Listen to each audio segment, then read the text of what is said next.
दिखाना पड़ेगा, इसलिए कि कागज तुम्हें इसलिए दिखाना पड़ेगा कि तुझको हुकूमत करते अभी सिर्फ 75 साल हुए, मेरे बाप दादा ने 700 साल तक हुकूमत की है।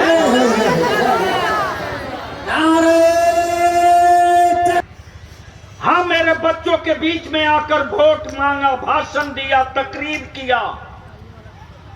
उन दिनों कलेजा फटता था अल्लामा सैफुल्लाह अलीमी साहब के इस भीड़ में काश कोई अब्दुल्ला को लीडर मान लेता मुसलमान, काश किसी अब्दुल रहमान को लीडर मान लेता मुसलमान, काश किसी अब्दुल शकूर अब्दुल गफूर को लीडर मान लेता मुसलमान। उसी दिन बलियाबी ने आहद कर लिया कि अगर कोई अपने पागल बेटे के लिए किसी से हाथ मिला सकता है तो बलियाबी भी अपने बच्चों के मुस्तकबिल के लिए किसी से हाथ मिला। लड़ाई होगी। नारे तकबीर, नारे रिसालत, गाज़िए मिल्लत। अब तो सही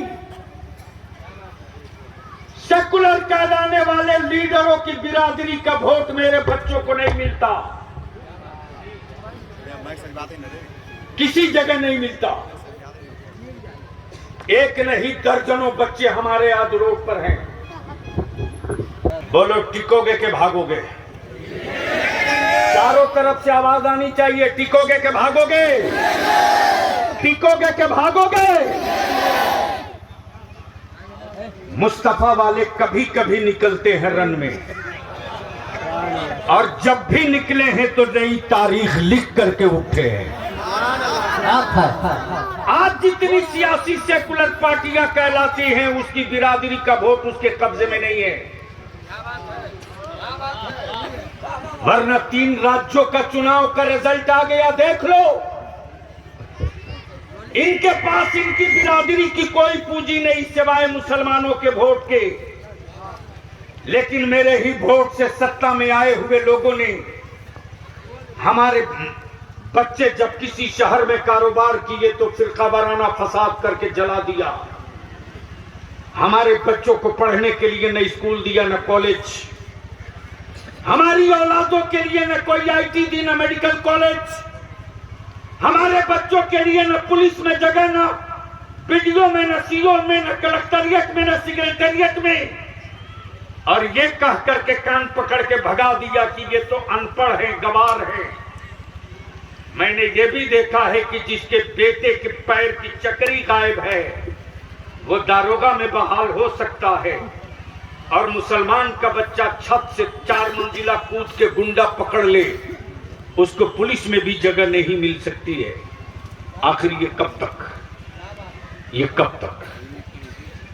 अगर ये सहते रहने के लिए जिंदा हो तो सहो, चीखो मत। अगर ये सहते रहने के लिए जिंदा हो तो सहो, चीखो मत।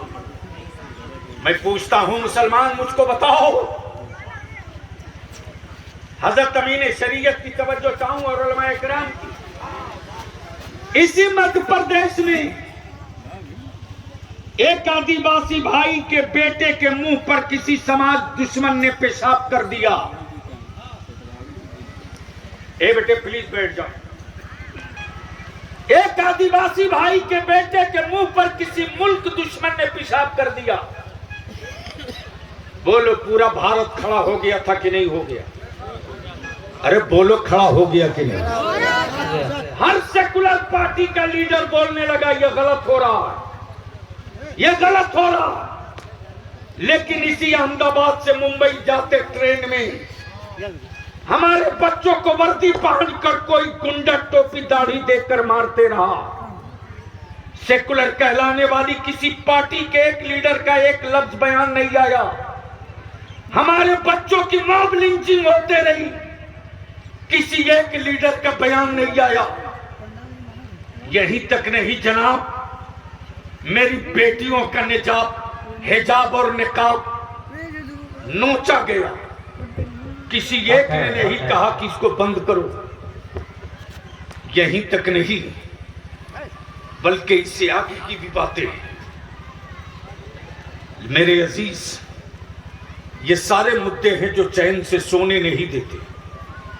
और अब तो क्लियर हो गया, किसी भी सेकुलर पार्टी के लीडर के पास आदिवासी भाई के बेटों के मुस्तकबिल की फिक्र है, अति पिछड़ा भाइयों के बेटों की फिक्र है, दलित भाइयों के बेटों की बात हो रही है, लेकिन कोई भी सियासी सेकुलर पार्टी मुसलमानों के बेटों के मुस्तकबिल की बात नहीं कर रहा। इसलिए नहीं कर रहा कि इसको तो सियासी एतबार से विकलांग बना दिया, ये जाएगा कहां?